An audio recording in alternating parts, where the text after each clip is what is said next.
Eric Blair, known by his pen name George Orwell, was born and spent his youth in India.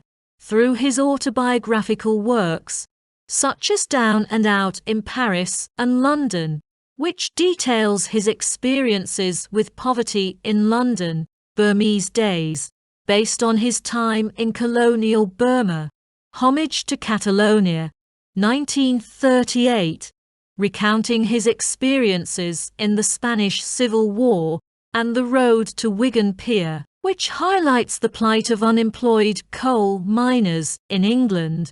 Orwell exposed and critiqued the human tendency to oppress others politically, economically, and physically. Orwell particularly despised totalitarianism, and his most famous novels, Animal Farm and 1984, are profound condemnations of totalitarian regimes. Orwell died at the age of 47 after failing to treat a lung ailment. Animal Farm is an allegory of the Russian Revolution and the Communist Soviet Union.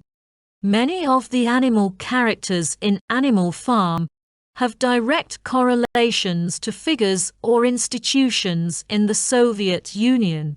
The primary antagonist of the novel, Napoleon, is a pig who, alongside Snowball, initially follows Old Major S. teachings. Together, they work to develop the ideology of animalism and spread its principles. However, Napoleon's true nature as a power-hungry leader becomes evident as the story progresses. Initially a companion and ally of Napoleon, Snowball helps develop the theory of animalism from Old Major S. ideas. She plays a crucial role in the early success of the rebellion and is instrumental in formulating plans to improve the farm, such as the construction of the windmill. A large and gentle cart horse, Boxer is known for his immense strength and dedication. Despite his limited intelligence, he wholeheartedly embraces the ideals of animalism and the 7 Commandments, inspired by Old Major S. vision. His personal mottos, "I will work harder" and "Napoleon is always right," reflect his unwavering loyalty. A cynical donkey, Benjamin believes that life will always be difficult and painful. His skepticism makes him one of the few animals not surprised by the pig's corruption and the eventual transformation of Animal Farm into a totalitarian regime. A rotund pig with a talent for persuasive speech, Squealer initially collaborates with both Snowball and Napoleon. Later, he becomes Napoleon's close ally and spokesperson, skillfully manipulating language to justify the pig's actions and policies to the other animals. A venerable old boar, Old Major inspires the rebellion with his powerful speech about the injustices faced by the animals under human rule. He identifies humanity as the true enemy and lays the foundation for the philosophy of animalism before his death. A kind and nurturing cart horse, Clover supports the revolution due to her protective nature and belief in communal support. She naturally cares for those weaker than herself and sees these values reflected in the principles of animalism. The original owner of Manor Farm, Mr. Jones, is depicted as a once formidable master who has become neglectful, drunken, and cruel. His mismanagement and mistreatment of the animals lead to the uprising that drives him from the farm. Pilkington is the gentleman farmer of Foxwood, a neighboring farm to Animal Farm. Mr. Pilkington is more concerned with leisure activities like hunting than with the rigorous management of his land.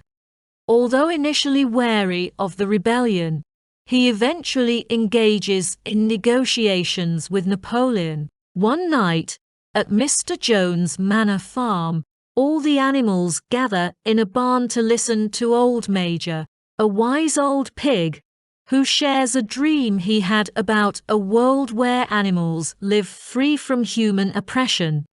Shortly after this meeting, Old Major dies, but his vision of animalism inspires the animals to plan a rebellion against Mr. Jones. Two pigs, Snowball and Napoleon, become key figures in orchestrating this dangerous venture. When Mr. Jones neglects to feed the animals, the uprising begins, and he and his men are driven off the farm. The animals rename Manor Farm to Animal Farm, and they paint the 7 commandments of animalism on the barn wall. At first, the rebellion is a triumph. The animals successfully complete the harvest and gather every Sunday to discuss farm policies. Due to their intelligence, the pigs assume supervisory roles. Napoleon, however, reveals himself to be a power-hungry leader, seizing the cows, milk and apples for himself and the other pigs. He also recruits Squealer, a persuasive pig, to convince the other animals that the pig's decisions are always just and beneficial. In the fall, Mr. Jones and his men return to reclaim Animal Farm. Thanks to Snowball's strategic prowess, the animals repel the attack in what becomes known as the Battle of the Cowshed.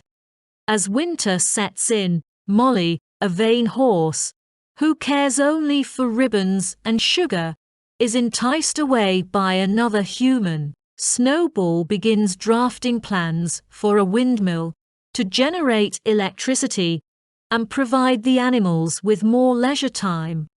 Napoleon, however, strongly opposes the plan, arguing that building the windmill will detract from food production. When the pigs present the windmill project for a vote, Napoleon summons a pack of vicious dogs to chase Snowball off the farm for good. He then declares that there will be no more debates and claims that the windmill was his idea all along, accusing Snowball of theft. From this point onward, Napoleon uses Snowball as a scapegoat, blaming him for all the farm's misfortunes.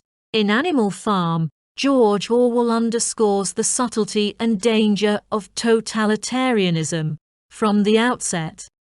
In Animal Farm, this is evident when the pigs claim the fresh milk and apples for themselves.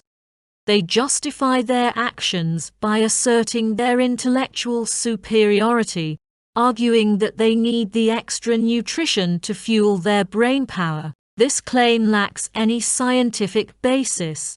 If anyone needs more food, it is the manual laborers, but the animals are too ignorant to challenge it.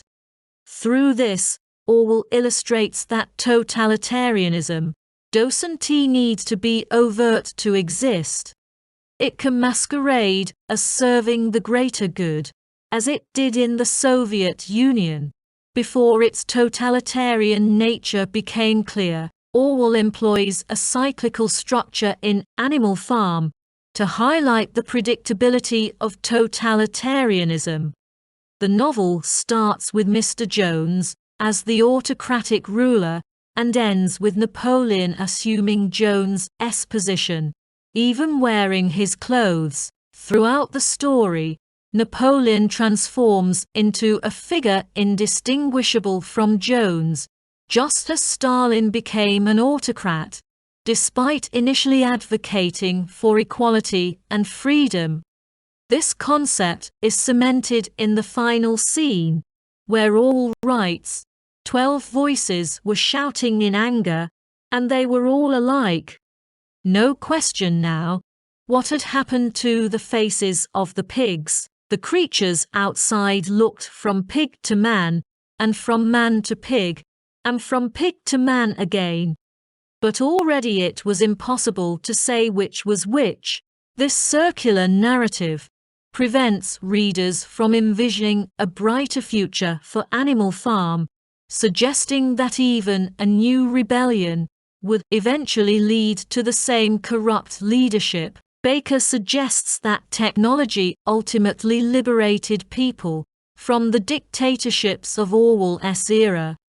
However, technology can also be another banner to rally the populace. While Orwell depicts technology as a potential source of progress in Animal Farm, he emphasizes its futility, unless controlled by the people. The windmill, for instance, is ultimately used for milling corn, instead of generating electricity for the animals' stalls, deviating from its original purpose. Animal Farm depicts a revolution in progress, reflecting the hope for a better future, where farm animals can enjoy the fruits of their labor without human oppression. Initially, all the animals on Mr. Jones's farm, including the pigs, are dedicated to the idea of universal equality. However, these lofty ideals gradually give way to self-interest and class-based distinctions, illustrating how a revolution can devolve into a totalitarian regime through slow, incremental changes. The early days of the revolution suggest a promising future for Animal Farm. Old Major's speech contains several undeniable truths, such as Mr. Jones's cruelty and neglect, and the fact that humans do not produce anything tangible like eggs or milk. The 7 Commandments, developed by Snowball and Napoleon, are equally idealistic, theoretically laying the groundwork for a revolution that genuinely elevates the workers above oppressive leaders like Mr. Jones. When the rebellion unexpectedly succeeds, the initial outcomes appear positive. Animals engage in debates, propose discussion topics, and participate in farm labor. The impressive and rapid hay harvest implies that their revolution brings tangible benefits alongside liberation from Mr. Jones's tyranny. It seems feasible that self-governance might actually succeed. However, the novel provides early hints that corruption takes root long before Napoleon's drastic measures transform Animal Farm into a totalitarian state. Despite apparent smoothness and fairness, signs of inequality emerge early on. Notably, only the pigs and dogs become fully literate, creating a power imbalance. Idealistic Snowball also insists that literate pigs, being mind workers who strategize farm management, need the entire apple crop and all the cow's milk.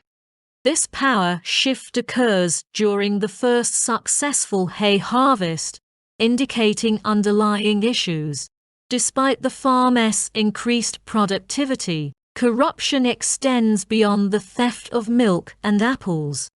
By the novel's end, the pigs sleep in the farmhouse, educate their pig offspring, drink alcohol, and use fine china, all initially forbidden by the 7 Commandments.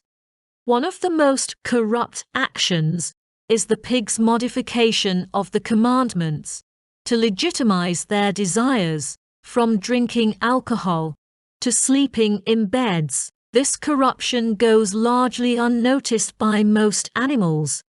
Those who do notice are either intimidated into silence or executed. The novel suggests that fear and blind trust in leaders are crucial factors allowing corruption to thrive. The rebellion, initially against humans and their vices, greed, alcoholism, decadence, and cruelty, culminates in a scene where the animals, led by Clover, cannot distinguish Napoleon and the pigs from the human farmers.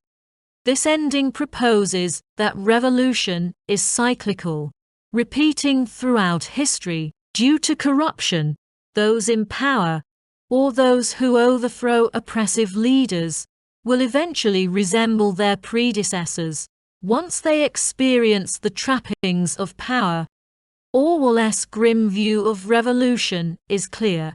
Even noble ideals can be easily corrupted, poisoning the movement and harming countless powerless individuals in the process. One of the main tenets of animalism, the ideology that Napoleon and Snowball develop, is that all animals are equal. However, it doesn't take long for the pigs to start referring to themselves as mind workers, distinguishing themselves from the other animals who perform physical labor. Through this, Animal Farm demonstrates how differences in education and occupation lead to the development of a class hierarchy, inevitably resulting in class warfare, where one class seeks to dominate the other.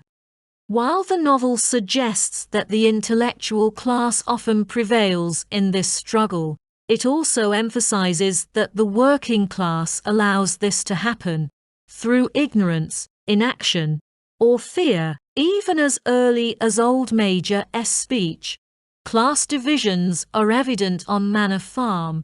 It is significant that a pig gives the speech, with other pigs sitting closest to the platform, while the other animals fill in behind them. This arrangement and the respect all animals have for Old Major indicate that pigs already occupy a special and revered position on the farm. Following the rebellion, the pigs exploit this structure by using their literacy to elevate themselves to positions of power as mind workers, overseeing the farm's operations rather than engaging in manual labor. This literacy enables them to control every aspect of the farm and subjugate the other animals, whom they consider less intelligent or less powerful. They enforce this power partly through fear, as Napoleon trains attack dogs to accompany the pigs when spreading news, making it dangerous for anyone to challenge them. Although the pigs' rise to power seems successful, Animal Farm illustrates that they achieve their superior status by deceiving others into believing they are less powerful. This is especially evident with Boxer, a hard-working but unintelligent cart horse. Boxer wholeheartedly supports Napoleon and adopts the motto, "I will work harder," even when he realizes Napoleon's actions are not in his best interest. However, his lack of education prevents him from challenging Napoleon. This culminates during Napoleon's trials and executions of traitorous animals, when Boxer easily overpowers 3 attacking dogs, but does not realize his own strength. Napoleon's manipulation ensures Boxer remains unaware of his ability to overthrow him. This reflects the broader theme that the lower class's failure to recognize their power enables their oppression. On the other end of the spectrum is Benjamin, the cynical donkey, who believes life will always be difficult. Unlike Boxer, Benjamin becomes fully literate and is aware of the pig's corruption, but refuses to enlighten the other animals. When he finally speaks up about Napoleon's betrayal of Boxer, it is too late to prevent Boxer from being sent to the glue factory. This highlights how willful inaction and ignorance work together to keep the lower classes oppressed. Those who understand the corruption do not inform those who might fight back, while those capable of fighting never identify their true enemy. Through this portrayal of class struggle, Animal Farm shows that once class divisions are established, They are difficult to dismantle, even with principles like the Seven Commandments, advocating for equality. The novel asserts that the repressed lower classes allow their oppression by failing to recognize or speak out against their oppressors. Ultimately, Animal Farm suggests that silence, combined with fear and lack of education, is the primary reason for continued oppression, enabling the upper classes to maintain their power effectively.